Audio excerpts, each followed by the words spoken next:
Bismillah, Assalamualaikum warahmatullahi wabarakatuh. Alhamdulillah, wassalatu wassalamu ala rasulillah wa ala alihi wa sahbihi wa mawalah, la nabiyya wa la rasulahu ba'dah. Sahabat sekalian, program Iqra yang Allah muliakan, Alhamdulillah pada kesempatan kali ini kita akan membahas kisah dari sahabat yang mulia Rasulullah yang bernama Suhaib Ar-Rumi. Siapa di antara kita kaum muslimin yang belum mengenal beliau, Suhaib Ar-Rumi, atau yang belum mendengar berita-berita tentang dia, atau juga membaca riwayat tentang hidupnya? Agaknya kita semua sudah tahu, hanya saja banyak yang belum mengetahui tentang Suhaib lebih lanjut. Suhaib sesungguhnya bukan orang Rum, dia adalah orang Arab asli. Ayahnya dari Bani Numair, sedangkan ibunya dari Bani Tamim. Gelar Ar-Rumi itu mempunyai kisah tersendiri yang senantiasa dihafalkan oleh para ahli sejarah. 2 periode sebelum kebangkitan Nabi, Basrah diperintah oleh seorang raja yang bernama Sinan bin Malik An-Numairi, yaitu sebelum negeri itu diperintah oleh Kisra, yakni Raja Persia. Sinan bin Malik An-Numairi mempunyai seorang putra yang sangat dikasihinya, berusia kurang lebih 5 tahun. Nama putra itu adalah Suhaib. Suhaib berwajah tampan berambut merah, memperlihatkan kecerdasan dan kepintarannya, mempunyai sepasang mata yang indah. Pada suatu ketika, ibu Suhaib pergi berlibur bersama putranya yang masih kecil itu, diiringi oleh segenap inang atau pengasuhnya. Dia pergi ke desa Thaniyah di dalam wilayah Irak. Tiba-tiba pasukan patroli tentara Rum menyerang desa tersebut. Mereka menewaskan para pengawal, merampas harta kekayaan di negeri itu, dan menawan sejumlah wanita dan anak-anak. Di dalam tawanan tersebut termasuklah Suhaib. Suhaib diperjualbelikan oleh tentara yang menawannya di pasar perbudakan dalam wilayah Rum. Maka sejak itu Suhaib berpindah-pindah tangan dari satu majikan ke majikan yang lain, berkhidmat dari satu tuan kepada tuan yang lain. Dengan status budak seperti itu, Suhaib dapat menjangkau masyarakat Rum sedalam-dalamnya, sampai kepada yang paling tersembunyi sekalipun ia mengetahuinya dari dalam. Dia melihat dengan nyata kehidupan istana yang sangat kotor dan penuh kepalsuan. Ia mendengar sangat jelas sebuah kezaliman yang berlaku dan perbuatan-perbuatan dosa yang terjadi di sana. Ia membenci dan memandang rendah masyarakat seperti itu. Ia berkata di dalam hatinya, masyarakat seperti apa ini? Ia tidak dapat diperbaiki melainkan dengan angin topan. Sungguh sayang sekali Suhaib dibesarkan di negeri Rum yang seperti itu. Dia berangkat jadi pemuda di negeri itu dan di tengah-tengah penduduknya. Sungguh sayang sekali ia telah lupa dalam berbahasa Arab, atau hampir lupa sama sekali. Keinginannya untuk bebas dari perbudakan dan bertemu kembali dengan putra-putra kebangsaannya tidak pernah sedikit pun hilang daripada hatinya. Bahkan kerinduannya kepada negeri Arab tambah bergejolak tatkala ia mendengar seorang pendeta Nasrani berkata kepada majikannya, sesungguhnya telah dekat masanya akan muncul di Mekah, yakni dalam jazirah Arab, seorang nabi yang mengakui kerasulan Isa bin Maryam. Ia mengeluarkan umat manusia dari kegelapan kepada cahaya yang terang. Pada suatu ketika, Suhaib mendengar kesempatan yang baik untuk lari dari perbudakan. Ia menuju ke Mekah, ibu negeri dan pusat pemerintahan Arab, serta tempat nabi yang ditunggu-tunggu akan dibangkitkan. Setibanya di Mekah, orang banyak memanggil namanya Suhaib Ar-Rumi, Suhaib Ar-Rumi, karena lidahnya yang berat berbahasa Arab dan rambutnya yang merah. Di Mekah, Suhaib mengadakan kontrak kerja dengan Abdullah bin Jundan, seorang pedagang Mekah, untuk membawa barang dagangannya ke pasar-pasar tertentu. Suhaib memperoleh penghasilan yang cukup dari pekerjaan tersebut. Walaupun Suhaib sangat bekerja keras dalam pekerjaannya, ia tidak pernah lupa tentang berita gembira yang dikabarkan oleh pendeta Nasrani tersebut. Lalu terlintas di dalam betik hatinya mengucapkan kapan Nabi itu akan muncul. Kapan Nabi itu akan muncul?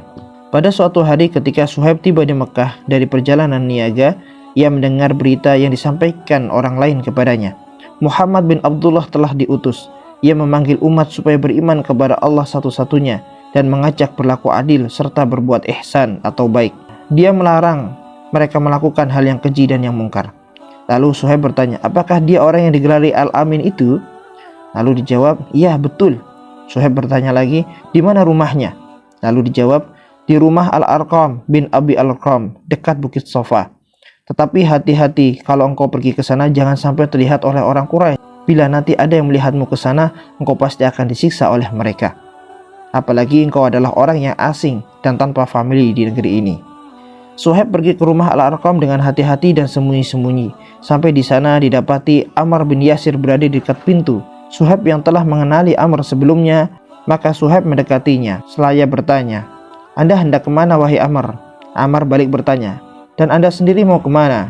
Suhaib menjawab, "Saya hendak masuk ke rumah orang ini dan mendengarkan pembicaraannya." Ammar juga berkata, "Saya juga demikian." Suhaib berkata, "Marilah kita masuk bersama-sama." Suhaib bin Sinan Ar-Rumi dan Ammar bin Yasir masuk ke majelis Rasulullah SAW, mendengarkan sabda-sabda beliau, maka cemerlanglah cahaya iman dalam dada keduanya. Mereka berlomba-lomba mengulurkan tangan kepada Rasulullah untuk mengucapkan dua kalimat syahadat yang mulia di hadapan beliau. Hari itu, keduanya menghabiskan waktu di samping Rasulullah, penuh dengan petunjuk dan merasa nikmat berada di sampingnya. Suhaib Ar-Rumi juga menanggung penganiayaan yang ditimpakan oleh kaum Quraisy kepadanya, sama halnya seperti yang ditanggung Bilal, Ammar, Sumayyah, Khabab, dan yang lainnya dari kelompok orang-orang mukmin yang 10. Namun semua itu ditanggungnya dengan tenang dan sabar, karena dia tahu bahwa jalan ke surga dipagari dengan hal yang tidak menyenangkan. Tatkala Rasulullah mengizinkan para sahabat hijrah ke Madinah, Suhaib telah bertekad hendak pergi seiring dengan Rasulullah dan sahabatnya, Abu Bakar. Tetapi kaum Quraisy mengetahui rencana Suhaib, maka Suhaib dihalang-halangi senantiasa diamat-amati, sehingga tidak mungkinlah bagi dirinya melepaskan diri dari tangan mereka. Suhaib telah mempersiapkan kekayaannya berupa emas dan perak untuk dibawa hijrah bersamanya, yaitu adalah hasil jerih payahnya selama ia bekerja. Sesudah Rasulullah dan para sahabatnya hijrah ke Madinah, Suhaib senantiasa mencari kesempatan untuk menyusul mereka, tetapi ia belum beruntung karena mata-mata penjaganya selalu mengawas-awasi gerak-geriknya. Tidak ada jalan lain baginya kecuali membuat tipu daya atas mereka. Pada suatu malam yang dingin, Suhaib seiring pergi ke jembatan seolah-olah dia sakit perut hendak membuang hajat. Tetapi ia pergi ke jamban dan ia pulang kembali tanpa mencurigakan. Para pengintip yang senantiasa mengintip gerak-gerik Suhaib berkata sesama mereka, "Tenangkanlah hati kalian, Lata dan Uzza akan menjaganya." Kemudian mereka pun pergi dan berbaringan sehingga tertidur pulas. Di saat itulah dipergunakan Suhaib untuk diam-diam berjalan menuju ke Madinah. Sebelum begitu jauh Suhaib berjalan, para penjaganya sadar apa yang telah terjadi. Mereka bangun dari tidurnya dengan ketakutan. Lalu dibacunya kuda yang cepat larinya melacak kepergian Suhaib. Ketika Suhaib merasa ada yang mengejarnya, ia naik ke tempat yang tinggi, diambilnya anak panah dan masangnya ke busur. Lalu Suhaib berteriak, "Hai kaum Quraisy, kalian tahu saya ini adalah pemanah yang paling jitu. Demi Allah, kalian tidak akan dapat mendekati saya, sehingga setiap anak panahku ini habis menewaskan kalian satu persatu." Maka mereka menjawab, "Demi Allah, kami tidak akan membiarkan kamu dengan uangmu yang banyak itu lepas dari tangan kami. Kamu datang ke Mekah dalam keadaan fakir dan miskin, kini kamu sudah kaya dan lebih dari cukup." Suhaib berkata, "Bagaimana kalau hartaku ini aku tinggalkan untuk kalian? Bersediakah kalian melapangkan jalan bagiku untuk ke Madinah?" Mereka berkata, "Iya, kami bersedia, silahkan." Maka Suhaib melemparkan kantong uangnya ke hadapan mereka, lalu mereka ambil dan membiarkan Suhaib pergi ke Madinah. Suhaib pergi ke Madinah untuk menyelamatkan agamanya tanpa rasa menyesal dan sedih atas apa yang terjadi pada dirinya. Sampainya di Kuba, Rasulullah melihat Suhaib datang. Beliau sangat girang dan tersenyum kepada Suhaib seraya berkata, "Perniagaan Anda beruntung, wahai Abu Yahya." Rasulullah mengucapkan kata-kata itu sebanyak 3 kali. Wajah Suhaib tampak cerah mendengar ucapan beliau. Suhaib berkata, "Demi Allah, setauku tidak ada orang yang mendahuluiku untuk menemui Anda dan memberitakan tentang ini." Lalu Rasulullah berkata, "Tentu Jibril yang memberitahukan kepada saya atas perdagangan Anda." Memang benar, Allah Subhanahu wa Ta'ala berfirman, "Dan di antara manusia ada orang-orang yang mengorbankan dirinya karena mencari ridho Allah, dan Allah Maha Penyantun kepada para hambanya." Surat Al-Baqarah ayat 207.